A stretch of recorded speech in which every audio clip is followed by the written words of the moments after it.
Hi friends, ನಿಜ ಅನ್ನೋದು ಬೆಂಕಿ ಅಂತದ್ದು ಹೇಳೋರ್ನ ಸಹ ಸುಡುತ್ತೆ. ಒಂದು ವಾರ ಮುಂಚೆನೇ ತನ್ನ ಲವ್ವರ್ ದಿವ್ಯಾ ಜೊತೆ ಬ್ರೇಕಪ್ ಆಯಿತು. ಅವಾಗಲಿಂದ ಸುಮಂತ್ ಡಲ್ಲಾಗೇ ಇದ್ದಾನೆ. ರವಿ ಮತ್ತು ಸುಮಂತ್ ಚಿಕ್ಕ ವಯಸ್ಸಿಂದಲೂ ಫ್ರೆಂಡ್ಸ್. ಏನೋ ಸುಮಂತ್ ಇನ್ನೂ ಹಾಗೆ ಇದೆಯಾ, ಆ ದಿವ್ಯಾ ಬಗ್ಗೆ ಥಿಂಕ್ ಮಾಡಿಕೊಂಡು ಇನ್ನೂ ಎಷ್ಟು ದಿನ ಹೀಗೆ ಇರ್ತೀಯಾ, ಊಟ ಇಲ್ಲ, ನಿದ್ದೆ ಇಲ್ಲ, ಮುಖ ನೋಡು ಹೆಂಗಿದೆ, ಏನೋ ಸುಮಂತ್ ಇದು ಅಂತ ರವಿ ಹೇಳ್ತಾನೆ. ಸುಮಂತ್ ತಕ್ಷಣ ಏನು ಮಾಡಲಿ ರವಿ, ಇದೆಲ್ಲ ದಿವ್ಯಾಯಿಂದಾನೆ. ಅವಳೇ ನನ್ನ ಅರ್ಥ ಮಾಡ್ಕೊಂಡಿಲ್ಲ. ನಾನು ಅವಳಿಗೋಸ್ಕರ ಎಷ್ಟೆಲ್ಲ ಮಾಡಿದೆ, ಆದರೆ ನನ್ನ ಕಷ್ಟಗಳು ಅವಳಿಗೆ ಗೊತ್ತಾಗ್ತಿಲ್ಲ. ನನ್ನ ಫೀಲಿಂಗ್ಸ್ ಅವಳಿಗೆ ಅವಶ್ಯಕತೆ ಇಲ್ಲ. ನನ್ನ ಲೈಫಲ್ಲಿ ಅವಳೇ ಮೇನ್ ಅಂತ ಅಂದ್ಕೊಂಡೆ, ಆದರೆ ಅವಳು ನನ್ನ ರೋಡ್ ಮೇಲೇ ನಿಲ್ಲಿಸ್ಬಿಟ್ಲು ಅಂತ ತನ್ನ ದುಃಖವನ್ನು ಲೈನಾಗಿ ಹೇಳ್ದ. ರವಿ ಕೂಲಾಗಿ ಸುಮಂತ್ ಹೇಳೋದನ್ನೆಲ್ಲ ಕೇಳ್ದ. ಆದರೆ ರವಿ ಮನಸ್ಸಲ್ಲಿ ಇನ್ನೊಂದು ಆಲೋಚನೆ ಸಹ ನಡೀತಿದೆ. ಸುಮಂತ್ ಕೆಲವು ವಿಷಯಗಳಲ್ಲಿ ತುಂಬ ಓವರ್ ಮಾಡ್ತಿದ್ದ, ದಿವ್ಯಾನ ಹೆಚ್ಚಾಗಿ ಡಾಮಿನೇಟ್ ಮಾಡ್ತಿದ್ದ. ಇದೆಲ್ಲ ರವಿಗೆ ಗೊತ್ತು. ಸುಮಂತ್ಗೆ ಒಳ್ಳೆಯದು ಹೇಳೋ ವಿಧದಲ್ಲಿ ರವಿ ಏನು ಹೇಳ್ದ ಅಂದರೆ, ನಿಜಾನೇಲೋ, ನೀನು ಅವಳಿಗೋಸ್ಕರ ತುಂಬಾ ಮಾಡಿದೆ, ಯಾರೂ ಇಲ್ಲ ಅನ್ನಲ್ಲ, ಆದರೆ ಇದರಲ್ಲಿ ನಿನ್ನ ತಪ್ಪು ಕೂಡ ಇದೆ. ಅದನ್ನ ಕೇಳಿ ಸುಮಂತ್ ರವಿನ ಕೋಪದಲ್ಲಿ ನೋಡ್ದ. ಏನೋ ಹೇಳ್ತಿದ್ಯಾ, ನನ್ನ ತಪ್ಪ, ನನ್ನ ಮಿಸ್ಟೇಕ್ ಏನಿದೆ, ಎಲ್ಲ ಅವಳದೇ ತಪ್ಪು. ಅವಳು ನನ್ನ ಮೋಸ ಮಾಡಿದ್ಲು, ಅವಳು ನನ್ನ ಫೀಲಿಂಗ್ಸ್ನ ಜೊತೆ ಆಟ ಆಡಿದ್ಲು, ನನ್ನ ಕಷ್ಟ ನಿನಗೆ ಅರ್ಥನೇ ಆಗ್ತಿಲ್ಲ, ನೀನು ಕೂಡ ನಿಂದ ಮಿಸ್ಟೇಕ್ ಅಂತ ಹೇಳ್ತಿದ್ಯಾ ಅಂತ ಹೇಳ್ತಾನೆ. ಇಲ್ಲಿ ಸುಮಂತ್ ತನ್ನನ್ನು ತಾನು ವಿಕ್ಟಿಮ್ ಆ್ಯಂಡ್ ಇನ್ನೋಸೆಂಟ್ನ ಹಾಗೆ ನೋಡ್ಕೊಳ್ತಿದ್ದಾನೆ ಅಂತ ರವಿಗೆ ಅರ್ಥ ಆಯಿತು.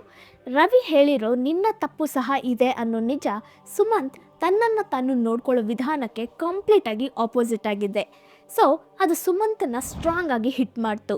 ಸುಮಂತನ ಕಾಮ್ ಮಾಡೋಕ್ಕೆ ಟ್ರೈ ಮಾಡ್ದ ರವಿ ನಂತರ ಹೀಗೆ ಹೇಳ್ದ, ನೀನು ಅವಳು ನಿನ್ನ ಅರ್ಥ ಮಾಡ್ಕೊಂಡಿಲ್ಲ ಅಂತ ಹೇಳ್ತಿದ್ಯಾ, ಆದರೆ ನೀನು ಕೂಡ ಅವಳ ಮಾತನ್ನು ಕೇಳದೆ, ಅವಳ ಫೀಲಿಂಗ್ಸ್ನ ಅರ್ಥ ಮಾಡ್ಕೊಳ್ದೆ ಕೆಲವು ಸರಿ ತುಂಬ ತೊಂದರೆ ಕೊಟ್ಟಿದ್ಯಾ.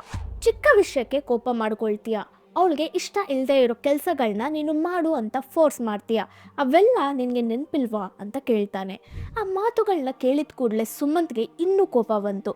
ರವಿ ಹೇಳೋದು ನಿಜಾನೇ, ಕೆಲವು ವಿಷಯಗಳಲ್ಲಿ ತಾನು ಸಹ ತಪ್ಪು ಮಾಡ್ದ, ಆದರೆ ಆ ಕ್ಷಣದಲ್ಲಿ ಆ ನಿಜವನ್ನು ಕೇಳೋಕ್ಕೆ ಸುಮಂತ್ಗೆ ಇಷ್ಟ ಇಲ್ಲ. ನಾನು ನಿನಗೆ ಹೆಲ್ಪ್ ಮಾಡೋಕ್ಕೆ ಬಂದೇಲೋ ಅಂತ ರವಿ ಸುಮಂತನ ಬೆನ್ನು ತಟ್ತಾನೆ. ಈ ದುಃಖದಿಂದ ಆಚೆ ಬರಬೇಕಂದ್ರೆ ಮೊದಲು ನೀನು ಆಗಿರೋದನ್ನ ಎಕ್ಸೆಪ್ಟ್ ಮಾಡ್ಕೊಳ್ಬೇಕು. ಎಲ್ಲ ಒಬ್ಬರ ಮಿಸ್ಟೇಕೆ ಅಂತ ಅಂದ್ಕೊಂಡ್ರೆ ಯಾವಾಗಲೂ ನಾವು ಅದರಿಂದ ಆಚೆ ಬರೋಕ್ಕೆ ಆಗಲ್ಲ. ಆದರೆ ಸುಮಂತ್ ಆ ಮಾತುಗಳನ್ನ ಕೇಳೋಕ್ಕೆ ರೆಡಿ ಇಲ್ಲ. ತನ್ನ ಮಿಸ್ಟೇಕ್ಸ್ ಏನೂ ಇಲ್ಲ ಅನ್ನೋದೇ ಅವನಿಗೆ ಆ ಕ್ಷಣ ತುಂಬ ಕಂಫರ್ಟಬಲ್ ಆಗಿ ಅನ್ನಿಸ್ತು. ಥ್ಯಾಂಕ್ಸ್ ಅಂತ ಹೇಳಿ ಎದ್ದು ಕೋಪದಲ್ಲಿ ಹೊಂಟೋಗ್ತಾನೆ. ಸುಮಂತ್ ಎದ್ದೋಗಿದ್ದನ್ನ ನೋಡಿ ರವಿ ಏನು ಮಾಡಬೇಕೋ ಅರ್ಥ ಆಗದೆ ಅಲ್ಲೇ ಸೈಲೆಂಟಾಗಿ ಕೂತ್ಕೊಳ್ತಾನೆ. ಈ ಸ್ಟೋರಿಯಲ್ಲಿ ಸುಮಂತ್ ನಿಜವನ್ನು ಎಕ್ಸೆಪ್ಟ್ ಮಾಡದೆ ಇದ್ದಿದ್ದರಿಂದ ನಿಜ ಹೇಳಿದ್ದಕ್ಕೆ ತನ್ನ ಫ್ರೆಂಡ್ ರವಿ ಮೇಲೆ ಕೋಪ ಮಾಡಿಕೊಂಡ. ಈ ಬಿಹೇವಿಯರ್ನ ನಾವು ಕೆಲವರಲ್ಲಿ ನೋಡಿರ್ತೀವಿ. ನಿಜ ಒಪ್ಕೊಳ್ಳೋಕ್ಕೆ ಇಷ್ಟ ಇಲ್ಲದೆ ನಿಜ ಹೇಳಿರೋರನ್ನೇ ಬ್ಲೇಮ್ ಮಾಡ್ತಾರೆ. ಈ ಸ್ಟೋರಿಯಲ್ಲಿ ರವಿ ಹೇಳಿದ್ದೆ ನಿಜ ಅಂತ ಸುಮಂತ್ಗೆ ಸಹ ಗೊತ್ತು, ಆದರೆ ಅವನಿಗೆ ಅದನ್ನ ಕೇಳೋ ಉದ್ದೇಶ ಇಲ್ಲ. ಇಂತಹ ಸಿಚುಯೇಷನ್ಸಲ್ಲಿ ಸುಮನ್ನಂತಹ ಮನುಷ್ಯರ ಹತ್ರ ನಿಜ ಮಾತಾಡೋದು ತಪ್ಪು ಅಂತ ತುಂಬ ಜನರಿಗೆ ಅನಿಸುತ್ತೆ. ಆದರೆ ಎದುರಲ್ಲಿರೋರ ಕಂಫರ್ಟ್ನೆಸ್ಗೋಸ್ಕರ ನಿಜ ಹೇಳೋದನ್ನ ಚೇಂಜ್ ಮಾಡಿಬಿಟ್ರೆ ಅವರು ಲೈಫ್ ಲಾಂಗ್ ಸುಳ್ಳಲ್ಲೇ ಬದುಕ್ತಾರೆ. ಸೊ ಅವಾಗವಾಗ ಕಷ್ಟ ಅನಿಸಿದ್ರು ನಿಜ ಹೇಳೋದೇ ಕರೆಕ್ಟ್. ಸೊ ನೀವು ಇಂತಹ ಸಿಚುಯೇಷನ್ನ ಏನಾದರೂ ಫೇಸ್ ಮಾಡಿದ್ರೆ ನೆನ್ಪಿಟ್ಕೊಳ್ಳಿ, ಫ್ರೆಂಡ್ನ ಲೈಫ್ ಇಲ್ಲ ನಿಮಗೆ ಗೊತ್ತಿರೋರ ಲೈಫ್ ಚೆನ್ನಾಗಿರ್ಬೇಕಂದ್ರೆ ನಿಜವನ್ನು ಮಾತಾಡಿ. ನಿಮ್ಮಿಬ್ಬರ ಮಧ್ಯೆ ಏನೂ ಜಗಳ ಬರಬಾರ್ದು ಅಂದರೆ ಓಕೆ ಅಂತ ಮ್ಯಾನೇಜ್ ಮಾಡಿ ನಿಜ ಹೇಳಬೇಡಿ. ಯಾಕಂದರೆ ಇಂತಹ ಸಿಚುಯೇಷನ್ಸಲ್ಲಿ ನಿಜ ಹೇಳಿದರೆ ತುಂಬ ಜನರಿಗೆ ಕೋಪ ಬರುತ್ತೆ. ಆದರೆ ನಿಜದ ಪವರ್ ಅದೇ, ಅದನ್ನು ಯಾವಾಗಲೂ ಮುಚ್ಚಿಡೋಕ್ಕಾಗಲ್ಲ, ಅದು ಯಾವಾಗಿದ್ರೂ ಹೊರಗೆ ಬರಬೇಕಾಗಿರೋದೆ. ನೆಕ್ಸ್ಟ್, ಒಳ್ಳೆಯವನು ವರ್ಸಸ್ ಮುಳುಗ್ಸೋನು. ಪ್ರತಿದಿನ ಹಾಗೆ ರಾಜು ಮತ್ತು ಕಾರ್ತಿಕ್ ಒಂದು ಕಾಫಿ ಶಾಪಲ್ಲಿ ಮೀಟ್ ಆಗ್ತಾರೆ. ರಾಜು ಸ್ವಲ್ಪ ಡಲ್ ಆಗಿದ್ದಾನೆ. ಕಾರ್ತಿಕ್ ಏನು ಗೊತ್ತಿಲ್ಲದೆ ಇರೋ ಹಾಗೆ ಫೋನ್ ನೋಡ್ತಿದ್ದಾನೆ. ರಾಜು ಕಾರ್ತಿಕ್ನ ಹತ್ರ 10,000 ಸಾಲ ತಗೊಂಡಿದ್ದಾನೆ. ಕೊಡಬೇಕಾದ ದಿನ ಯಾವಾಗಲೂ ಕ್ರಾಸ್ ಆಗಿಬಿಟ್ಟಿದೆ. ಕಾರ್ತಿಕ್ಗೆ ಇವಾಗ ಆ ಹಣ ತುಂಬ ಅವಶ್ಯಕತೆ ಇದೆ. ರಾಜುನ ಕೇಳೋಕ್ಕೆ ತುಂಬ ಸರಿ ಟ್ರೈ ಮಾಡಿದ್ರು, ರಾಜು ಕಾರ್ತಿಕ್ಗೆ ಚಾನ್ಸ್ ಕೊಟ್ಟಿಲ್ಲ. ಈ ಸರಿ ಹೇಗಾದರೂ ಕೇಳಬೇಕು ಅಂತ ಕಾರ್ತಿಕ್ ಸ್ಟ್ರಾಂಗ್ ಆಗಿ ಡಿಸೈಡ್ ಆಗ್ತಾನೆ. ಆವಾಗ ಏನಾಯಿತು ಅಂದರೆ, ಏನೋ ರಾಜು ಏನು ನೋಡ್ತಿದ್ಯಾ ಅಂತ ಕಾರ್ತಿಕ್ ಸ್ಲೋ ಆಗಿ ಮಾತಾಡೋಕ್ಕೆ ಶುರು ಮಾಡ್ತಾನೆ. ಏನೂ ಇಲ್ವೋ, ಜಸ್ಟ್ ಹಾಗೆ ಏನೋ ನೋಡ್ತಿದ್ದೀನಿ ಅಂತ ರಾಜು ಹೇಳ್ತಾನೆ. ಏನಿಲ್ವೋ, ನನ್ನ ಹತ್ರ ನೀನು ತಗೊಂಡ ಅಮೌಂಟ್ ಬಗ್ಗೆ ಅಂತ ಏನೋ ಕಾರ್ತಿಕ್ ಮಾತಾಡಿದ ಕೂಡಲೇ ತಕ್ಷಣ ರಾಜು ಮುಖದಲ್ಲಿ ಎಕ್ಸ್ಪ್ರೆಷನ್ ಚೇಂಜ್ ಆಯಿತು. ಮುಖದಲ್ಲಿ ನಗು ಮಾಯ ಆಯಿತು. ಸ್ಲೋ ಆಗಿ ತಲೆ ಬಗ್ಗಿಸ್ತಾನೆ. ಅವನ ವಾಯ್ಸಲ್ಲಿ ದುಃಖ, ನಿರಾಸೆ ಸ್ಪಷ್ಟವಾಗಿ ಕೇಳಿಸ್ತು. ಆವಾಗ ರಾಜು ಹೇಳ್ತಾನೆ, ಹೌದು ಕಾರ್ತಿಕ್, ಯಾವಾಗಿದ್ರೂ ನೀನು ಕೇಳಬೇಕಾಗಿರೋದೆ, ಆದರೆ ನೀನು ಇವಾಗಲೇ ಹೀಗೆ ಕೇಳ್ತೀಯಾ ಅಂತ ನಾನು ಅಂದ್ಕೊಂಡಿಲ್ವೋ ಅಂತ ರಾಜು ಹೇಳ್ತಾನೆ. ಅವನ ಮಾತಲ್ಲಿ ಎಲ್ಲೂ ಸಹ ಕೋಪ ಇಲ್ಲ, ಆದರೆ ಕಾರ್ತಿಕ್ನ ಮೇಲೆ ಸೈಲೆಂಟಾಗಿ ತನ್ನ ಮ್ಯಾನಿಪ್ಯುಲೇಷನ್ನ ಸ್ಟಾರ್ಟ್ ಮಾಡ್ದ.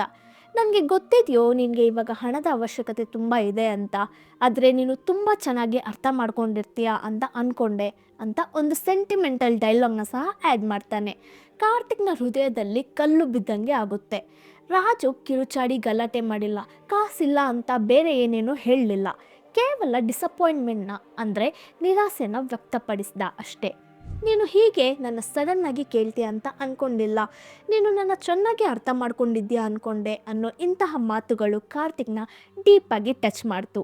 ಕಾರ್ತಿಕ್ ಯಾವಾಗಲೂ ಎಲ್ಲರ ಜೊತೆ ಒಳ್ಳೆಯವನು, ಒಳ್ಳೆ ಫ್ರೆಂಡ್ ಅಂತ ಅನ್ಸ್ಕೊಳ್ಳೋಕ್ಕೆ ಟ್ರೈ ಮಾಡ್ತಿರ್ತಾನೆ. ಅವನು ಯಾವಾಗಲೂ ಫ್ರೆಂಡ್ಸ್ ಯಾರಾದರೂ ಕಷ್ಟದಲ್ಲಿದ್ದರೆ ಅವ್ರಿಗೋಸ್ಕರ ನಿಂತ್ಕೊಳ್ಬೇಕು ಅಂತ ಅಂದ್ಕೊಳ್ತಾನೆ. ಅಂಥವನನ್ನು ರಾಜು ನೀನು ನನ್ನ ಅರ್ಥ ಮಾಡ್ಕೊಂಡಿಲ್ಲ ಅಂತ ಹೇಳಿದಾಗ ತನ್ನ ಕ್ಯಾರೆಕ್ಟರ್ನ ಮೇಲೆ ಬ್ಲ್ಯಾಕ್ ಮಾರ್ಕ್ ಬಂದಿರೋ ಹಾಗೆ ಅವನಿಗೆ ಅನಿಸಿದೆ. ಗೊತ್ತಿಲ್ಲದೇನೆ ತಪ್ಪು ಮಾಡಿಬಿಟ್ನೇನೋ ಅನ್ನೋ ಫೀಲಿಂಗ್ ಒಳಗೆ ಕಾರ್ತಿಕ್ ಹೊಂಟೋಗ್ಬಿಟ್ಟ. ಅದಕ್ಕೆ ಕಾರ್ತಿಕ್ ಹೇಳ್ತಾನೆ, ಹಂಗೆ ಹೇಗೋ ಹೇಳಿದೆ, ನಾನು ನಿನ್ನನ್ನು ಅರ್ಥ ಮಾಡ್ಕೊಳ್ದೆ ಹೇಗಿರ್ತೀನಿ, ನಿನಗೆ ಗೊತ್ತಲ್ಲ ನನಗೆ ಇವಾಗ ಹಣದ ಅವಶ್ಯಕತೆ ಎಷ್ಟಿದೆ ಅಂತ, ಅದಕ್ಕೆ ಕೇಳಿದೆ. ಸರಿ ಬಿಡು, ಸಾರಿ, ನೀನು ಇವಾಗ ಕೊಡೋ ಅವಶ್ಯಕತೆ ಇಲ್ಲ, ಆಮೇಲೆ ನೋಡ್ಕೊಳ್ಳೋಣ ಬಿಡು, ನಾನು ಹಾಗೆ ಹೇಳಬಾರ್ದಿತ್ತು, ನನ್ನ ಮಿಸ್ಟೇಕ್ನ ಅಕ್ಸೆಪ್ಟ್ ಮಾಡ್ಕೊಳ್ತೀನಿ ಅಂತ ಕಾರ್ತಿಕ್ ಹೇಳ್ತಾನೆ. ರಾಜು ಅದಕ್ಕೆ ಪರವಾಗಿಲ್ವೋ, ನೀನು ಕೇಳಿದೆ ಅಲ್ವಾ, ನಾನು ಅರೇಂಜ್ ಮಾಡ್ತೀನಿ ಬಿಡು, ಆದರೆ ನಾನು ನಿನ್ನ ತುಂಬ ನಂಬಿದೆ, ನೀನು ನನಗೆ ಒಳ್ಳೆ ಫ್ರೆಂಡ್ ಅಂತ ಅಂದ್ಕೊಂಡೆ, ಅದಕ್ಕೆ ಹೀಗೆ ಮಾತಾಡಿದೆ ಅಂತ ಹೇಳ್ದ. ರಾಜು ಹಣ ಕೊಡದೆ ತಪ್ಪಿಸ್ಕೊಳ್ಳೋಕ್ಕೆ ಮಾರಲ್ ಪ್ರೆಷರ್ ಅಂದರೆ ನೈತಿಕ ಒತ್ತಡವನ್ನು ಯೂಸ್ ಮಾಡ್ದ. ರಾಜು ಕಾರ್ತಿಕ್ಗೆ ಡೈರೆಕ್ಟಾಗಿ ನನ್ನ ಹತ್ರ ಹಣ ಇಲ್ಲ, ಕೊಡಲ್ಲ ಅಂತ ಹೇಳಲಿಲ್ಲ, ಬದಲಿಗೆ ನೀನು ನನ್ನ ಅರ್ಥ ಮಾಡ್ಕೊಂಡಿಲ್ಲ, ನನ್ನ ನೀನು ಡಿಸಪಾಯಿಂಟ್ ಮಾಡಿದೆ, ಇಂತಹ ಮಾತುಗಳಿಂದ ಕಾರ್ತಿಕ್ನ ಸೈಲೆಂಟಾಗಿ ಮುಳುಗಿಸ್ಬಿಟ್ಟ. ಸೊ ಕಾರ್ತಿಕ್ನ ಮುಂದೆ ಇರೋ ಆಪ್ಷನ್, ಅದು ಕೂಡ ರಾಜು ಮ್ಯಾನಿಪ್ಯುಲೇಷನಿಂದ ಕ್ರಿಯೇಟ್ ಮಾಡಿರೋ ಒಂದೇ ಒಂದು ದಾರಿ, ಹಣದ ಬಗ್ಗೆ ಕೇಳೋದನ್ನ ಸ್ಟಾಪ್ ಮಾಡೋದು. ಇಲ್ಲದೆ ಹೋದರೆ ರಾಜು ದೃಷ್ಟಿಯಲ್ಲಿ ಕಾರ್ತಿಕ್ ಒಬ್ಬ ಕೆಟ್ಟವನಾಗಿ, ಸ್ನೇಹದ ಬೆಲೆ ಗೊತ್ತಿಲ್ಲದೆ ಇರೋವನಾಗಿ ಉಳಿದೋಗ್ತಾನೆ. ರಾಜುವಿನಂತಹ ಮ್ಯಾನಿಪ್ಯುಲೇಟರ್ಸ್ ಯಾವಾಗಲೂ ಜೋರಾಗಿ ಮಾತಾಡಲ್ಲ, ಕೋಪ ಪಡಲ್ಲ, ತಮಗೆ ಬೇಕಾಗಿರೋದನ್ನ ಸ್ಟ್ರೈಟಾಗಿ ಕೇಳಲ್ಲ. ತುಂಬ ಬುದ್ಧಿವಂತನ ಹಾಗೆ ಹಣ ಏನೋ ನಾವೇ ತಗೊಳ್ಳಿ ಅಂದಿರೋ ರೀತಿ ಅವರು ಸಿಚುವೇಶನ್ನ ಸೆಟ್ ಮಾಡ್ತಾರೆ. ಕಾರ್ತಿಕ್ ತನ್ನ ಹಣ ಹೋಗಿದ್ದಕ್ಕೆ ದುಃಖ ಪಡ್ತಾನೆ, ಆದರೆ ರಾಜುಗೆ ದುಃಖ ಪಡಿಸ್ಬಾರ್ದು ಅನ್ನೋ ಫೀಲಲ್ಲಿ ಟ್ರ್ಯಾಪ್ ಆದ. ಈ ಸ್ಟೋರಿಯಲ್ಲೂ ಇಬ್ಬರ ಕಡೆಯಿಂದ ತಪ್ಪಿದೆ. ಎಲ್ಲರ ಹತ್ರ ಒಳ್ಳೆಯವನು ಅನಿಸ್ಕೊಳ್ಬೇಕು ಅಂತ ಟ್ರೈ ಮಾಡೋದು ಕಾರ್ತಿಕ್ನ ತಪ್ಪು. ಅವನ ಮನಸ್ಥಿತಿನ ವೀಕ್ನೆಸ್ ಆಗಿ ಯೂಸ್ ಮಾಡಿಕೊಂಡು ಗಿಲ್ಟಿ ಫೀಲ್ ಆಗೋ ಹಾಗೆ ಮಾಡಿದ್ದು ರಾಜು ಮಿಸ್ಟೇಕ್. ನಾವು ಯಾರಿಗೂ ತೊಂದರೆ ಕೊಡದೆ ಬದುಕಬೇಕು ಅಂತ ಅಂದ್ಕೊಳ್ಳೋದ್ರಲ್ಲಿ ತಪ್ಪಿಲ್ಲ, ಆದರೆ ನಾನು ಎಲ್ರಿಗೂ ಇಷ್ಟ ಆಗಬೇಕು ಅಂತ ಅಂದ್ಕೊಳ್ಬಾರ್ದು. ಯಾಕಂದರೆ ಈ ಸ್ಟೋರಿಯಲ್ಲಿ ರಾಜುವಿನಂಥವ್ರು ಇದನ್ನು ವೆಪನ್ನ ಹಾಗೆ ಯೂಸ್ ಮಾಡಿಕೊಂಡು ನಮ್ಮನ್ನೇ ಮ್ಯಾನಿಪ್ಯುಲೇಟ್ ಮಾಡ್ತಾರೆ. ಸೊ ನೆನ್ಪಿಟ್ಕೊಳ್ಳಿ, you can't impress every one, so accept it and move on.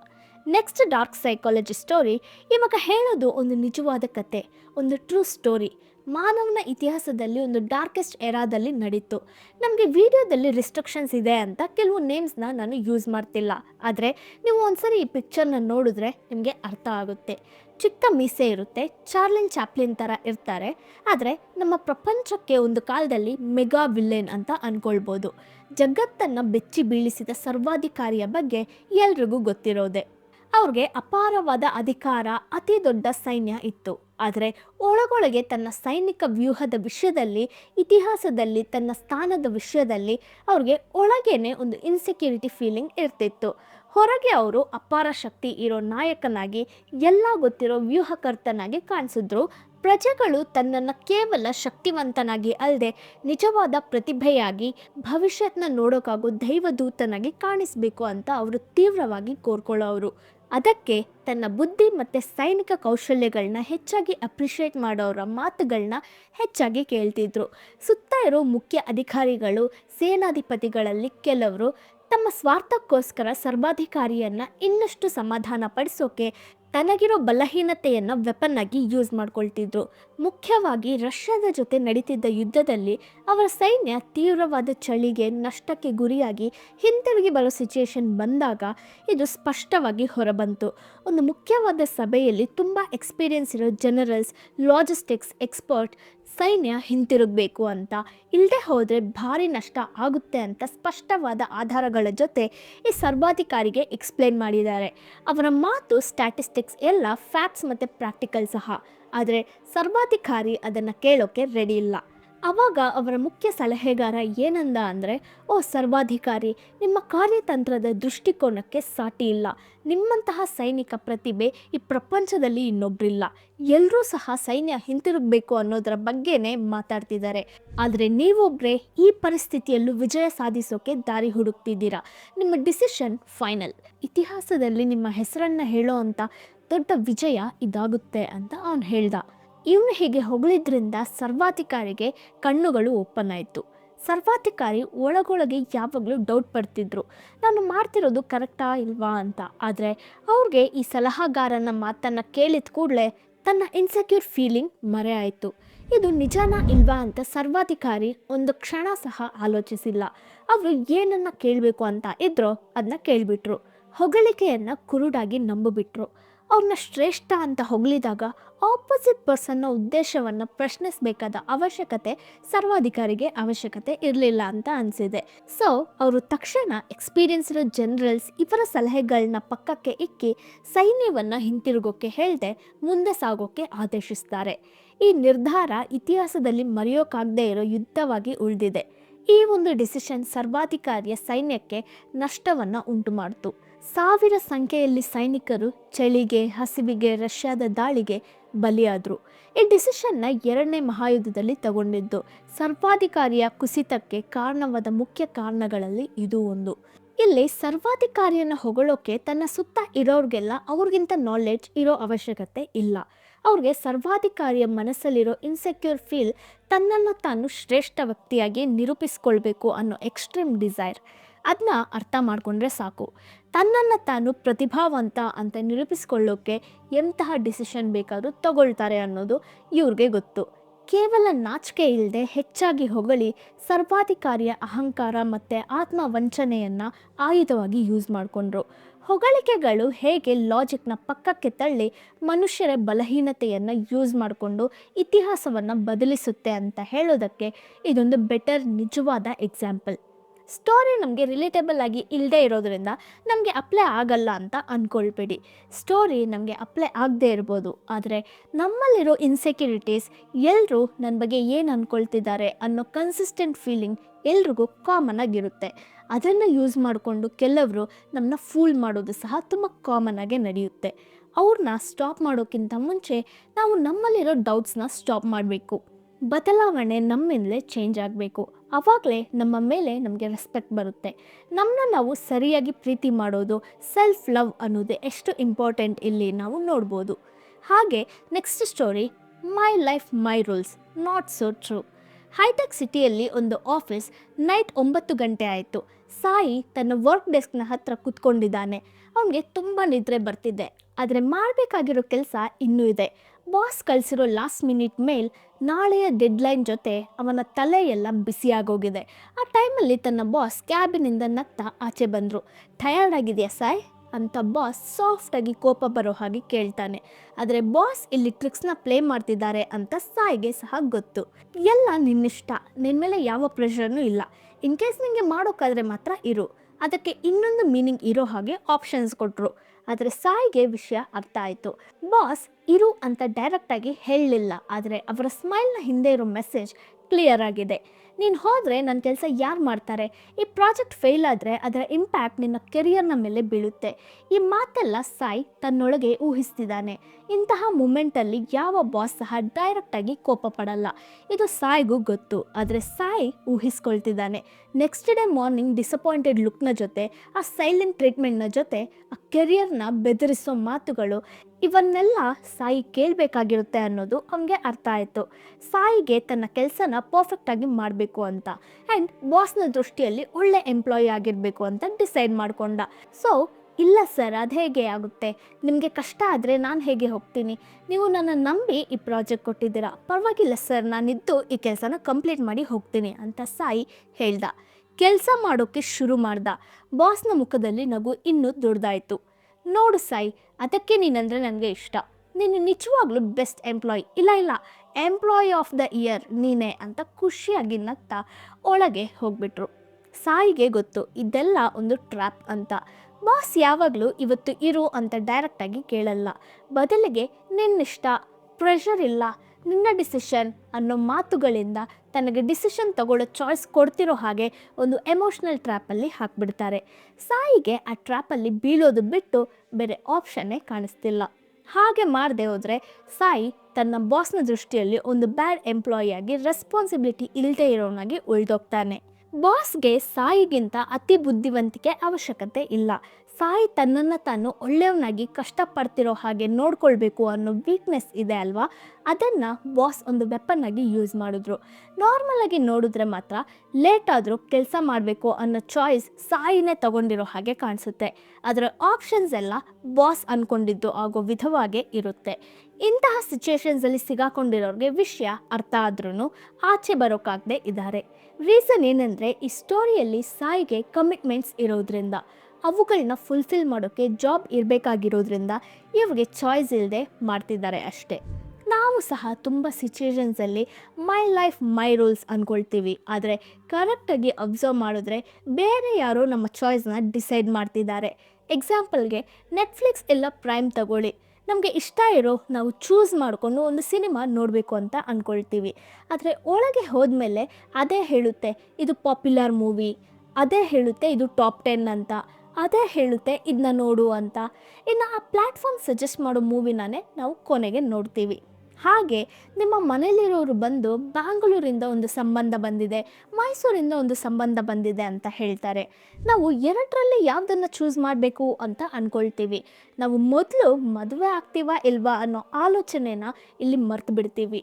ಅಂದರೆ ಕ್ಲಿಯರಾಗಿ 2 ಚಾಯ್ಸಸ್ ಕೊಡ್ತಿದ್ದಾರೆ, ಆದರೆ ಆ ಎರಡರಲ್ಲಿ ನಿಮ್ಮ ಚಾಯ್ಸ್ ಯಾವುದೂ ಇಲ್ಲ ಅನ್ನೋ ಹಾಗೆ. ಇಲ್ಲಿ ಡಾರ್ಕ್ ಸೈಕಾಲಜಿ ಏನಂದರೆ, ಲೈಫಲ್ಲಿ ನಮ್ಮ ಮುಂದೆ ಎಲ್ಲ ಆಪ್ಷನ್ಸ್ ಇರೋ ಹಾಗೆ ನಾವು ಏನೋ ಚೂಸ್ ಮಾಡ್ತಿರೋ ಹಾಗೆ ಇರುತ್ತೆ, ಆದರೆ ನಿಜಕ್ಕೆ ನಾವೆಲ್ಲರೂ ಯಾರಿಗೋ ಇಷ್ಟ ಇರೋ ಹಾಗೆ ಅವರು ಕೊಟ್ಟ ಚಾಯ್ಸಸ್ನ ಸೆಲೆಕ್ಟ್ ಮಾಡ್ಕೊಳ್ತಿದ್ದೀವಿ ಅನ್ನೋದೇ ನಿಜ. ಸೊ ಇದನ್ನು ನೆನ್ಪಿಟ್ಕೊಳ್ಳಿ. ಆ್ಯಂಡ್ ಕೊನೆಯದಾಗಿ ಈ ವಿಡಿಯೋದಲ್ಲಿ ನಾನು ಹೇಳಬೇಕು ಅಂದ್ಕೊಂಡ ಒಂದು ಪಾಯಿಂಟ್ ಏನಂದರೆ, ಒಂದು ಏಜಲ್ಲಿ ನಾನು ಕೇಳಿರೋ ಈ ಮಾತು ಮೈಂಡಲ್ಲಿ ತುಂಬ ಸ್ಟ್ರಾಂಗ್ ಆಗಿ ಇದ್ಬಿಟ್ಟಿದೆ. ಅದೇನಂದರೆ, ನಾವು ಆದರೆ ಬುದ್ಧಿವಂತರಾಗಿರಬೇಕು, ಇಲ್ಲ ಇನ್ನೋಸೆಂಟಾಗಿ ಇದ್ಬಿಡಬೇಕು. ಅಂದರೆ ನಮ್ಮ ಲೈಫಲ್ಲಿ ತುಂಬ ಬುದ್ಧಿವಂತನಾಗಿ ಬದುಕಬೇಕು, ಇಲ್ಲ ಖುಷಿಯಾಗಿ ಅಮಾಯಕನಾಗಿ ಇದ್ಬಿಡಬೇಕು. ಇದು ಆವಾಗ ಅರ್ಥ ಆಗಿಲ್ಲ, ಆದರೆ ಲೈಫಲ್ಲಿ ಎಕ್ಸ್ಪೀರಿಯನ್ಸಸ್ ಆಗ್ತಾ ಅರ್ಥ ಆಯಿತು, ತುಂಬ ಕ್ಲಿಯರಾಗಿ ಅರ್ಥ ಆಯಿತು. ಯಾಕಂದರೆ ನಾವು ಇವಾಗಿರೋ ಸೊಸೈಟಿಯಲ್ಲಿ ಚಿಕ್ಕ ವಾಟ್ಸಪ್ ಮೆಸೇಜ್ ಸಹ ನಮ್ಮನ್ನ ಚೀಟ್ ಮಾಡೋಕ್ಕೆ ನೋಡ್ತಿರೋ ಹಾಗೆ ಇದೆ. ಸುಮಾರು ಗ್ಲೋಬಲ್ ಕಂಪನಿ ಸಹ ಅವರ ಟ್ರ್ಯಾಪಲ್ಲಿ ಬೀಳೋ ಹಾಗೆ ಮಾಡುತ್ತೆ. ಇನ್ನು ನಮ್ಮ ಸುತ್ತ ಇರೋ ಜನರ ವಿಷಯ ಎಷ್ಟು ಕಡಿಮೆ ಮಾತಾಡ್ತೀವೋ ಅಷ್ಟು ಒಳ್ಳೆಯದು. ಮನುಷ್ಯರು ಅಂದರೆ ನಮಗೆ ಪರಿಚಯ ಇಲ್ಲದೆ ಇರೋ ಸ್ಟ್ರೇಂಜರ್ಸ್ನ ಬಗ್ಗೆನೇ ಅಲ್ಲ, ನಾನು ಹೇಳೋದು ತುಂಬ ಕ್ಲೋಸ್ ಆಗಿ ಇರೋರ ಬಗ್ಗೆ ಸಹ. ನಾವು ಇಲ್ಲಿವರೆಗೂ ಹೇಳಿರೋ ಸ್ಟೋರೀಸ್ ಅದಕ್ಕೆ ಎಕ್ಸಾಂಪಲ್ ಇವರೇ ಅನ್ನೋ ಹಾಗೆ. ಯಾರು ಯಾವ ಉದ್ದೇಶನ ಒಳಗೆ ಇಟ್ಕೊಂಡು ಯಾವ ಮಾತನ್ನು ಹೇಗೆ ಮಾತಾಡ್ತಿದ್ದಾರೋ, ಯಾರು ಒಳಗೆ ಏನು ಪ್ಲ್ಯಾನ್ ಮಾಡಿಕೊಂಡು ನಮ್ಮ ಹತ್ರ ಹೆಲ್ಪ್ಗೋಸ್ಕರ ಬರ್ತಿದ್ದಾರೋ ಅದು ನಮಗೆ ಗೊತ್ತಿಲ್ಲ. ಮೋಸ ಹೋಗೋವರೆಗೂ ಅರ್ಥ ಆಗಲ್ಲ. ಅವರು ಯಾಕೆ ಹಾಗೆ ಮಾಡ್ತಿದ್ದಾರೆ ಅನ್ನೋದಕ್ಕೆ ಅವ್ರ ಹತ್ರ ಮಲ್ಟಿಪಲ್ ರೀಸನ್ಸ್ ಇರ್ಬೋದು, ಆದರೆ ಸೊಲ್ಯೂಷನ್ ಮಾತ್ರ ಒಂದೇ. ಆದರೆ ಬುದ್ಧಿವಂತನಾಗಿರಬೇಕು, ಇಲ್ಲ ಇನ್ನೋಸೆಂಟಾಗಿರಬೇಕು. ಅಷ್ಟಕ್ಕೆ ಬುದ್ಧಿವಂತನಾಗಿರಬೇಕು ಅಂದರೆ ಏನು, ಇನ್ನೋಸೆಂಟ್ ಅಂದರೆ ಏನು ಅಂದರೆ, ಸಿಂಪಲ್ಲಾಗಿ ಹೇಳಬೇಕಂದ್ರೆ ಎರಡೂ ಒಂದೇ. ಬುದ್ಧಿವಂತ ನನಗೆ ಎಲ್ಲ ಗೊತ್ತಿದೆ ಅನ್ನೋ ರೀತಿ ಇರಲ್ಲ. ಸರಿ ನಿನಗೆ ಎಲ್ಲ ಗೊತ್ತಿದೆ ಬಿಡಪ್ಪ, ನೀನೇ ಮಾತಾಡು, ನಿನ್ನ ಹತ್ರ ನನಗೆ ಯಾಕೆ ಇದೆಲ್ಲ ಅನ್ನೋ ಹಾಗೆ ಇರ್ತಾನೆ. ಹಾಗೆ ಇನ್ನೋಸೆಂಟ್ ಆಗಿರೋರು, ಸರಿ ನನಗೇನೂ ಗೊತ್ತಿಲ್ಲ, ನೀನೇನು ಹೇಳ್ತೀಯೋ ಅದೇ ಅನ್ನೋ ರೀತಿ ಕೇಳ್ತಾರೆ. ಇಲ್ಲಿ ಇವರಿಬ್ಬರಿಂದ ನಮಗೆ ಯಾವುದೇ ಪ್ರಾಬ್ಲಮ್ ಇರಲ್ಲ. ಯಾರಿಗೆ ನಾನು ಬುದ್ಧಿವಂತ ಅಂತ ಪ್ರೂವ್ ಮಾಡ್ಕೊಳ್ಬೇಕು ಅನ್ನೋದಿರುತ್ತೋ ಅವರು ಮಧ್ಯೆ ಮಾತಾಡ್ತಾನೆ ಇರ್ತಾರೆ. ನನಗೆ ಅದು ಗೊತ್ತು ಇದು ಗೊತ್ತು ಅಂತ ಹೇಳ್ತಾ ಇರ್ತಾರೆ. ಅವರ ನಾಲೆಡ್ಜ್ನ ತೋರಿಸ್ಕೊಳ್ಳೋಕ್ಕೆ ಪ್ರತಿ ಕ್ಷಣ ಕಷ್ಟಪಡ್ತಾನೆ ಇರ್ತಾರೆ ಆ್ಯಂಡ್ ಅದರ ನಂತರ ದುಃಖ ಪಡ್ತಾ ಇರ್ತಾರೆ. ಸೊ ನೆನ್ಪಿಟ್ಕೊಳ್ಳಿ, ಆದರೆ ಬುದ್ಧಿವಂತರಾಗಿರಿ, ಇಲ್ಲಾಂದರೆ ಖುಷಿಯಾಗಿ ಅಮಾಯಕವಾಗಿ ಇದ್ಬಿಡಿ. ಆವಾಗ ಯಾರು ಯಾವ ಟ್ರಿಕ್ ಇಟ್ಕೊಂಡು ಬಂದರೂ ನಮ್ಮನ್ನ ಫೂಲ್ ಮಾಡೋದು ಕಷ್ಟ. ಸೊ ಈ ವಿಡಿಯೋದಲ್ಲಿರೋ ಯಾವ ಸ್ಟೋರಿನ ನೀವು ನಿಮ್ಮ ಲೈಫಲ್ಲಿ ಎಕ್ಸ್ಪೀರಿಯೆನ್ಸ್ ಮಾಡಿದ್ದೀರೋ ಅದನ್ನು ಕಮೆಂಟಲ್ಲಿ ತಿಳಿಸಿ. ವಿಡಿಯೋ ಇಷ್ಟ ಆಗಿದ್ದರೆ ಲೈಕ್ ಮಾಡಿ, ಶೇರ್ ಮಾಡಿ. ಇನ್ನೂ ಈ ಚಾನಲ್ನ ಸಬ್ಸ್ಕ್ರೈಬ್ ಮಾಡಿಲ್ಲ ಅಂದರೆ ಇವಾಗಲೇ ಸಬ್ಸ್ಕ್ರೈಬ್ ಮಾಡಿಕೊಂಡು ಬೆಲ್ ಐಕಾನ್ನ ಕ್ಲಿಕ್ ಮಾಡಿ. ನಿಮ್ಮನ್ನ ನೆಕ್ಸ್ಟ್ ವಿಡಿಯೋದಲ್ಲಿ ಮೀಟ್ ಆಗ್ತೀನಿ. Until then take care. ಬಾಯ್.